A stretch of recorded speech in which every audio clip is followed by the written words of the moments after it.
Okay, here we go. This is the 2017 professional edition of the CPT manual, Current Procedural Terminology.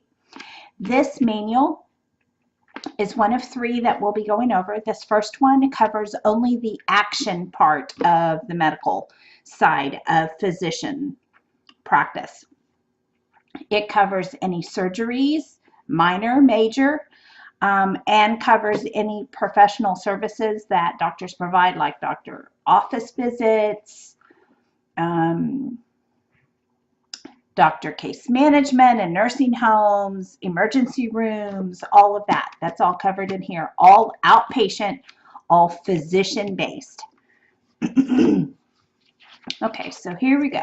Let's get into this. This video is just going to cover the basics of the CPT manual, just kind of figuring out what's even in here, not any specifics in any sections really. That will be a video by video for each section. This will just give an overview, get your manual tabbed, and then kind of get your feet wet on what we'll be covering. This professional edition comes with a tab page here. Yours will have all the tabs in here. I've already tabbed mine. I did it with these pre-printed. I normally do my own, but I do it pre-printed now for you guys. And so you'll see through the course of the video where I've placed them. Now I have a lot of extra tabs up along here that are kind of specialty tabs. You may not want to do any of the specialty ones for now and wait and use them when we actually get into the sections, when those tabbings will actually mean something to you. Okay, so this front flap here, let me get this where you can see it, has two columns. Up at in the corner here are the symbols, which we'll go over in just a minute. Then you go into a list of modifiers. These are physician-based modifiers. These are for your physicians to go on physician codes, whether they're E&M or procedure codes.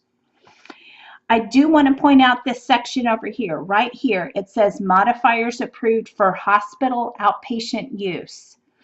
You must underline that. Maybe title this for physicians and title this for hospital outpatient. There are some modifiers that are the same in these lists, but the modifiers over here that are not in the physician list cannot be used for a physician. They need to be used for a hospital only. So this is one of the 1,000 things that I'm going to tell you that you need to label. And then we have some HCPCS modifiers that we'll go over later. But this is just a quick reference that once you get used to your modifiers, this is a great place to go to try to figure out what you need to use. Okay, so moving on. This next page here is your place of service codes. Coding wise, we don't use these too much. These actually go on the claim forms and are a 2-digit. You can see down this column, they're a 2-digit that let the insurance company know where the service was actually provided. We won't be using those, but just so you know that it's there. Then kind of some junk pages. The actual CPT manual does have a table of contents that breaks down each of these sections. It won't be of any use to you. Why they waste the paper, I don't know, but they do. I guess potentially it would help you kind of know what's in a section, but each, which I'll show you in a minute, each of these sections, these big sections here, have a table of contents in the front of them. So if your book's labeled, you really don't need this. Then we have an introduction section, if I can get mine open. Has some good information in here. As much as I focus on guidelines, I think it might be best for you at this point to potentially not waste your time reading it. Get through the chapter in the textbook first. then maybe come back and read it and see if it doesn't make a little bit more sense to you. It's probably going to feel like reading a second language, although coding is like reading a second language. So we will cover everything in here.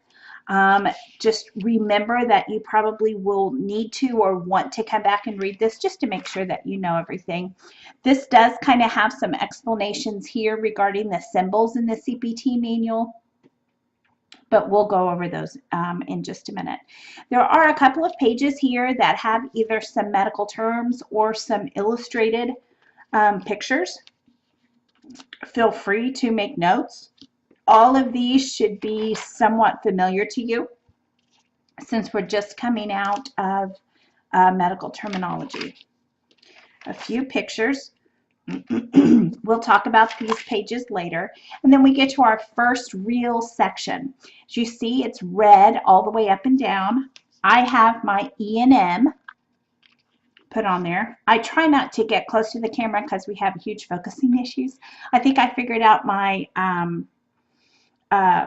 sound, but the focusing thing I still haven't been able to figure out yet. So you guys just got to bear with me. I promise it's good information that you're getting. Okay, so like I had said, the beginning of every single section has its own table of contents.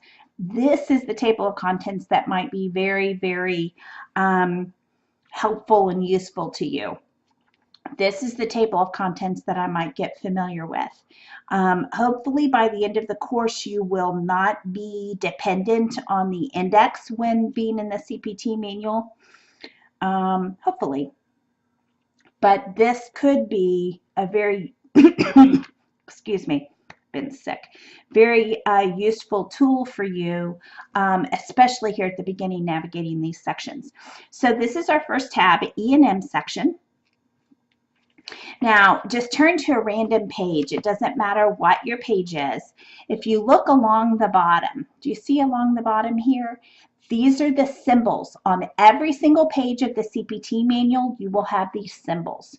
They mean the same, the whole book, so or the whole manual.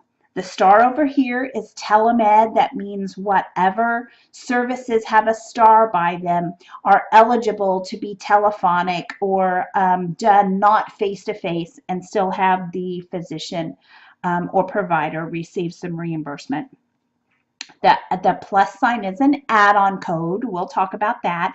Add-on codes cannot be coded by themselves. They always have to be piggybacked onto a standalone code, and we'll talk about that. Your lightning bolt is an FDA approval pending. That means they're in there pending approval. That's pretty self-explanatory. Your number sign is a resequenced code. There's quite a few codes now. They've kind of dominoed with those that are resequenced. So if you see a code that is, quote, resequenced, then it's not numerically where it should be. And so sometimes you really have to search for these things to find them. Your blue, green, and red arrows generally talk about where you can find the supporting rule or something like that. Generally, it's always in either the CPT assistant or the CPC changes. Publication. I am so sorry. I was trying to do this when I wasn't going to cough. I am so sorry. And I did that right in the microphone. Sorry. I try to catch it. So that's what those mean. You don't have to worry about it. They're not anything significant that we're going to be doing anything with. It just provides you with some support to figure out why they're using the code like they're using it. But there's really nothing that we're going to be going into depth on in this course to worry about it. I'm just explaining why it's there. Moving over to the next page, you have a blue triangle. This is a revised code. That means the code probable usage has been changed or modified. Your red dot is a new code, so it would be brand new to this edition. Your green sideways triangles means that the text or the description's been revised. These three, all three of them, if you don't know the previous CPT editions, I wouldn't worry about it. It explains why you're seeing what you're seeing, but you don't know the difference, so I wouldn't fret about it too much. And then you have your circle with a line through it, which is a modifier 51 exempt, which means you wouldn't use a 51 modifier on it. We don't know what a 51 modifier is right now. It's okay. I'm just telling you what that says. So throughout the entire book, those are the symbols. That's what you use to kind of navigate around and understand the book. So let's move to the next section. It's in blue. It's on page 53. You see blue along here. This is the anesthesia section. Again, you have your table of contents. Anytime you have these green pages, that's a guideline page. Throughout the entire manual, if you have your green pages, those are guideline pages. Don't worry about the notes written in here. When I do this actual section and have a video only on this section, we'll go over those. Okay, so the next section is actually on page 69. And this one you can do one of two things. I do not, let me show you.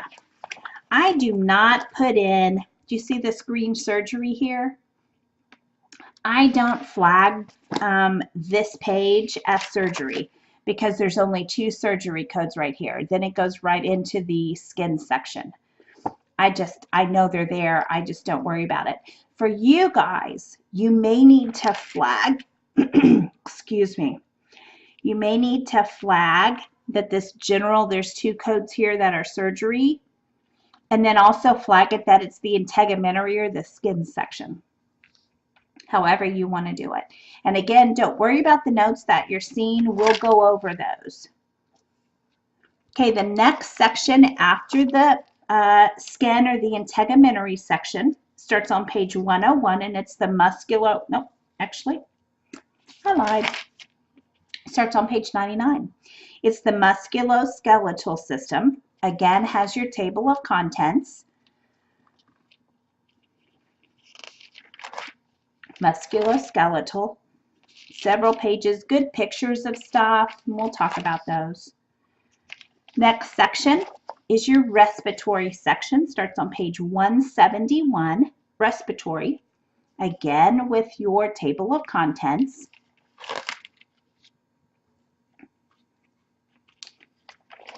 Then you have your cardiovascular section. This starts on page 191. Good pictures of the heart in here that you may want to label and put lots of notes in when we cover the heart. We will spend one whole week just on this section because it's kind of involved. The next section is the digestive. Page 267, digestive. There's your table of contents. And again, don't stress about what's actually in these organ systems. I will have a separate video to go over what's in them. Right now, we're just getting an overview of this manual. Next section, excuse me, is page 325, urinary system. Again, your table of contents. Page 347 is your male genital. Page 347. Page 357 is your female genital. And again, in all of these table of contents, there's usually some pictures or something that will ultimately be very helpful to us. Okay, nervous system starts on page 375, nervous system. Again, lots of good pictures of the nervous system and of the brain. We'll be able to incorporate some of our medical terminology and label some of this stuff that will kind of help us. Then on page 409 is your eye and ocular adnexa. Also is your ears. I think your actual label, hopefully you can see this, is the OC and auditory.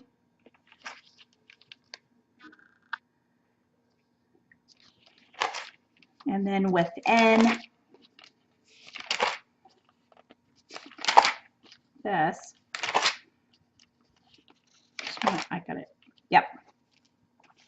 Your auditory actually starts on page 426, but it's all in that section. It combines the eyes and the ears. If I get another cough syrup. Cough. Okay. Then we're done with the actual body parts. You see, we're done with the green. Now we're back to a different color. We're red again. This is the radiology section. As you can see, we've got our diagnostic imaging, x-rays. We have our diagnostic ultrasound. We have radiologic guidance, mammograms, oncology, nuke med. So all of that's in radiology. Again, don't sweat it. We will go over all of it, I promise. Okay, now we have a blue section. This is our pathology and lab. Path and lab, there's a whole lot in here. Some of it we kind of skip over because the board doesn't have a lot to do with it, like the molecular pathology and the molecular and genomic sequencing. We don't do a lot with that. It's very, very, very specialized, but those codes are in here. So this is your pathology and lab. Now we're at a different color. We're green now, and this is the medicine section. The medicine section is an absolute catch-all. These, I believe, are the codes that couldn't get in any of these other sections, so they just threw them all in here. And there's all kinds of stuff in here. This is where all your immunizations and vaccines are, your immune globulins, your dialysis, all of your eye exams. If you go to the eye doctor, you have some specialized hearing stuff. Do you see there's just pages in this, 3 whole pages in the table of contents for this section. So there's a lot in here. This section we will cover as the only chapter in a week too, because there's just so much in here. All right.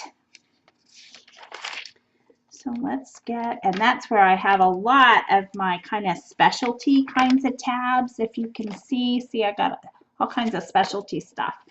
So when we cover that area, you may want to use those too.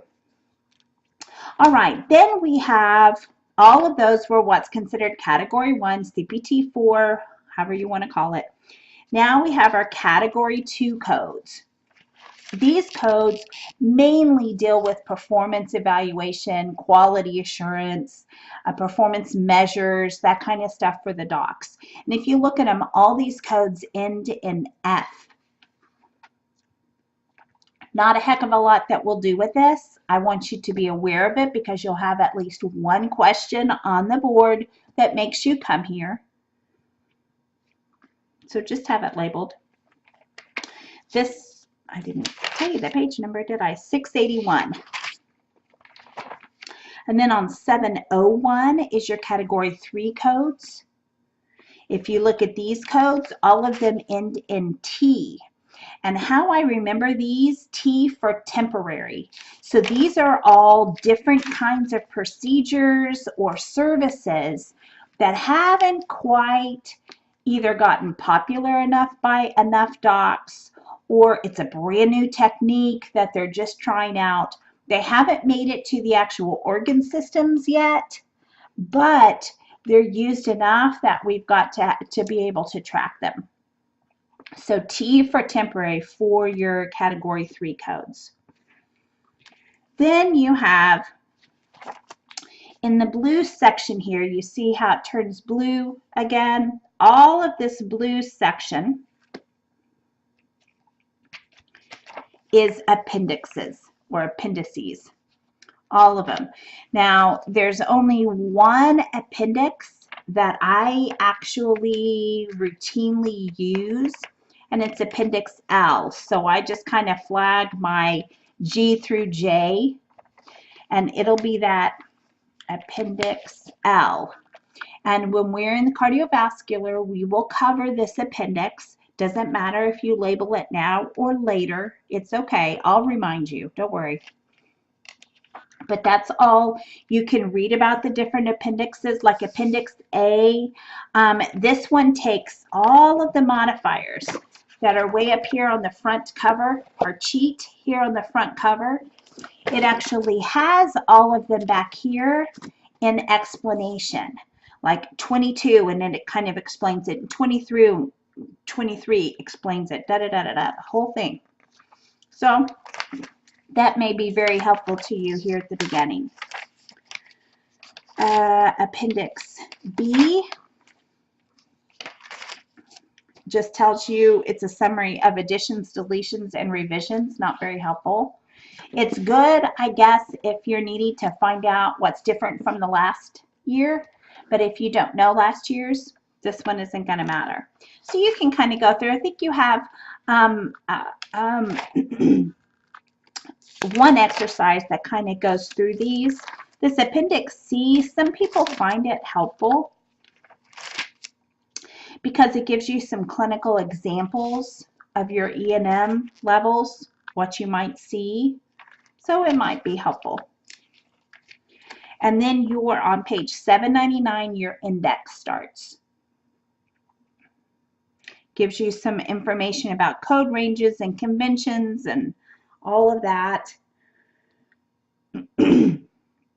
All stuff that your chapter is covering as well.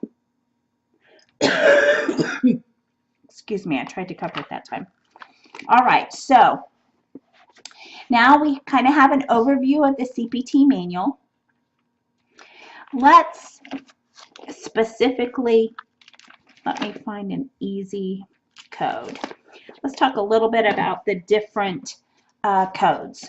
Because remember, there's a symbol down here for an add-on, the plus sign. Let me find, just a minute. Let me search a minute. Okay, this one will be easy. I am on page 71. This, what we're going to talk about very briefly, explains to you what a standalone code is and what an add-on code is. So if you look at code 10035 and 10036. 10035, the complete description of it is placement of soft tissue localization device, and then it gives examples, percutaneous, so that's through the skin, including imaging guidance, semicolon, first lesion. So for me to use 10035, I would have some type of localization device being placed through the skin into one lesion. Now let's say my scenario had 2 lesions. This is the first lesion. Your add-on code takes everything, see how it's indented? It takes everything in the standalone code to the semicolon, and then at the semicolon you read the rest of the add-on code is the rest of the description. So the full description for code 10036 is placement of the soft tissue localization device, clip, metallic, pellets, wire, needle, radioactive seeds, percutaneous, including imaging guidance, stop, because that's a semicolon. And then down at 10036, each additional lesion. So if we had 2 lesions, we would code the first lesion with 10035, the second lesion with 10036, in that order, because your standalone codes your add-on codes piggyback on your standalone codes. Your add-on codes piggyback on your standalone codes. Now, there are some instances where your add-on codes piggyback on a different standalone code that isn't directly above it. Most of the time, they're directly related like this is. Not all the time, but most of the time. So that's our standalone code, indented code, however you want to put it. Okay, so with this video, you should have your basic, excuse me, I am so sorry. You should have your basic labeling done for 2017. You should have an overview of your different organ systems now. You should know how to read and use the different symbols here at the bottom. And now you know your add-on and standalone codes. So you should be good to go to get started.